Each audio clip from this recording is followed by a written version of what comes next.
ہم وہاں پر پہنچے ہیں اور عمران خان صاحب جو ہے ان کو بلایا گیا، اور جب بلایا گیا ہے تو ساتھ ایک پنجرہ نما ایک کمرہ تھا، ایک سیل ٹائپ، جس میں خان صاحب اور شاہ محمود قریشی صاحب تشریف لائے ہیں، اور جالی کے اندر سے خان صاحب جو ہیں وہ عدالت سے اور ہم سے مخاطب ہوئے، اور جب مخاطب ہوئے ہیں تو انہوں نے بات کرتے ہوئے یہ کہا کہ یہ جو سلوک کیا جا رہا ہے اور کہ اتنی پابندی ہے کہ وہاں پر نماز پڑھنے کے لیے وہاں پر جو ہے وہ اتنی سختی کی ہوئی ہے کہ واک کرنے کی کوئی سپیس نہیں ہے. یہ خان صاحب کہہ رہے تھے. بالکل. اور دیکھیں بات یہ ہے. اچھا پھر یہ بات جب انہوں نے کی تو اس کے بعد پھر کیا یہ جج صاحب سے وہ مکالمہ کر رہے تھے؟ جی جج صاحب سے کر رہے تھے، اور انہوں نے کہا کہ لاسٹ ڈیٹ کے اوپر جب آپ نے حکم دیا تھا تو انہوں نے آپ کے حکم کی امپلیمنٹیشن نہیں کی، آپ آرڈر کر کے جائیں جیل مینول کے مطابق. بالکل جو دہشت گرد ہیں ان کے اوپر بھی اتنی سختیاں نہیں ہیں جتنی کہ عمران خان صاحب کے اوپر لگائی گئی ہیں.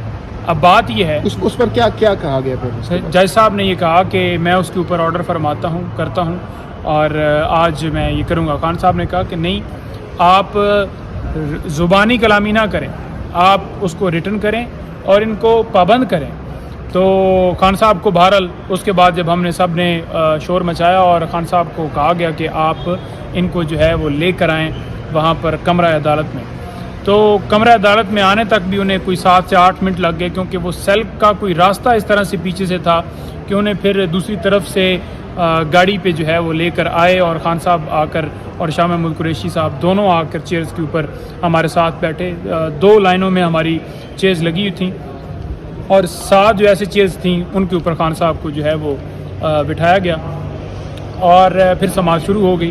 ہم نے حلیہ کیسا تھا خان صاحب کا آج؟ دیکھیں ٹراؤزر شرٹ جو ہے وہ انہوں نے پہنا ہوا تھا.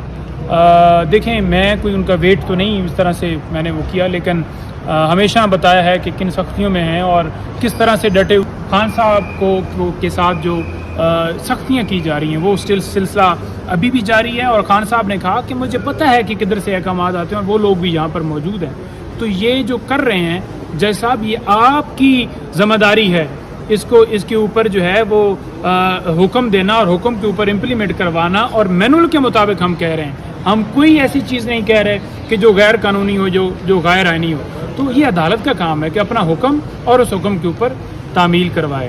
لیکن اس وقت آپ کی کسٹڈی ہے اور آپ نے میک شور کرنی ہے ان کی جان، ان کی حفاظت، ان کے اوپر جو جس طرح سے ٹریٹ کیا جا رہا ہے. انہوں نے کہا کہ مجھے ایک ایسے پنجرے میں قید کیا گیا، یہ خان صاحب کے الفاظ تھے کہ ایسے پنجرے میں جو ہے وہ قید کیا گیا ہے جس میں مطلب نماز اور جو ہے وہ تھوڑی سی بھی سپیس نہیں ہے کہ میں کر سکوں. تو واضح طور پر جو سپرنٹینڈنٹ صاحب تھے وہ کمرے کے اندر موجود تھے، اور انہوں نے خود یہ بات تسلیم کر لی ہے آج. انہوں نے کہا کہ جو اڈیالہ جیل تھی وہاں پر جو سپیس تھی وہ واقعی زیادہ تھی، اور اس سے جو ہے نا آدھی یا مطلب اس سے بھی یہ کم ہے. انہوں نے خود بات ایڈمٹ کی ہے، اور یہ بات ایڈمٹ کی ہے لیکن اٹک جیل سے، لیکن جو مینول کہتا ہے اس کے مطابق جو ان کو دیا جانا چاہیے، جو کہ آج عدالت نے بھی کہا، وہ بات ایڈمٹ نہیں کر رہے کہ ہم دیں گے یا دیا جانا چاہیے، اس کے اوپر کوئی نہیں ہے.